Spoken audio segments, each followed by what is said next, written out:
Hello guys! For today's video ay i-share ko sa inyo guys yung paggawa ko ng smoothie. So, yan. Gagawa ako ng smoothie guys kasi, ayan o. May nabili akong overripe na mango, banana. Ayan guys, so kuluntoy na. Parang ako. So, yan ang pinakamasarap gawin guys. Smoothie or gawin niyo yung shake. Ano ba yan? Shake, ayan. Ayan isa guys, yung saging, tapos yung tawag yan sa kantalop ba yan?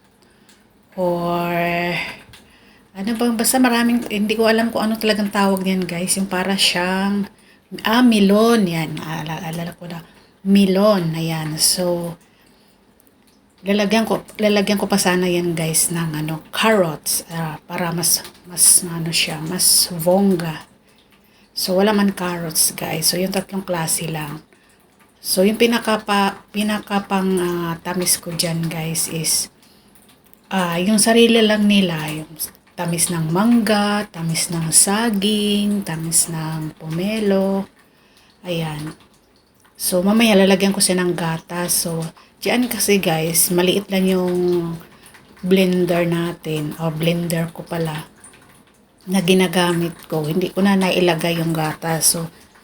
So mamaya ko na siya ilalagay yung gatas para mas mahalo or magkasya doon sa iba pang mga sangkap guys. So ayan, yun yung una kong na blender. So sinadya ko talaga yan guys na medyo hindi ko masyadong dinudurog yung mangga para mas masarap yung may malasahan kang kunting buo-buo ng mangga guys. Nakakapagtaka nga guys kasi 'di ba mas malambot yung mangga kaysa pomelo, pero yung pomelo durog na durog siya. Pero yung mangga may natitira pa siyang kaunting sapal or pulp. Ano ba yung tawag dyan? Basta yun na yun. Lagyan lang ng kunting tubig. Yung tama lang para hindi siya magiging super hindi siya mahirapan mag-ikot. Ika nga. So yan, ulit-ulit lang siya guys hanggang sa matapos ko siya na i-blender lahat. So, ang galing lang guys kasi kahit maliit lang siya guys, kaya talaga niyang durugin yung mga matitigas na mga gaya ng carrots. Kayang-kaya niya guys dyan. Pang heavy duty talaga siya guys. So, yun. Pangalawang round. Siyempre, ubusin natin yan by batch.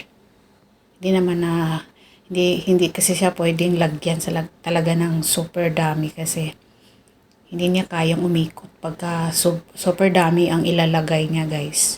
So kailangan may kunting allowance para makaikot siya ng bonggang-bongga.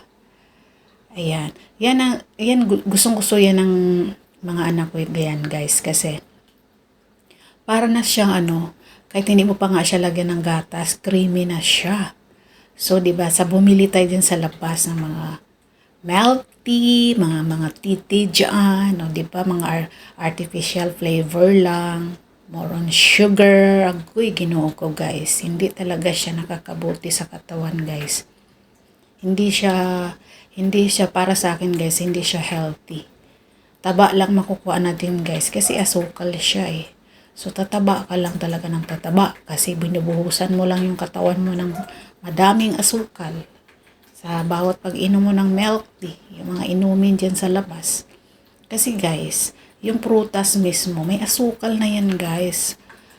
Kahit nga yung prutas, sa sobrang tamis niya, kung damihan natin pagkain guys, tataba din tayo.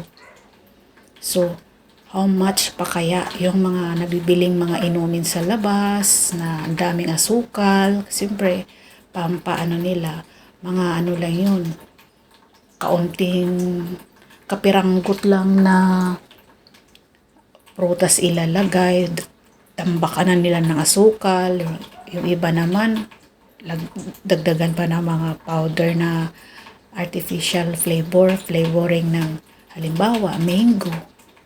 Ayan, sinisiraan pa, no?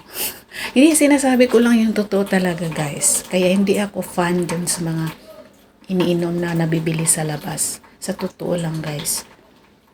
Hindi sa wala akong pambili. Talagang hindi ko siya bet.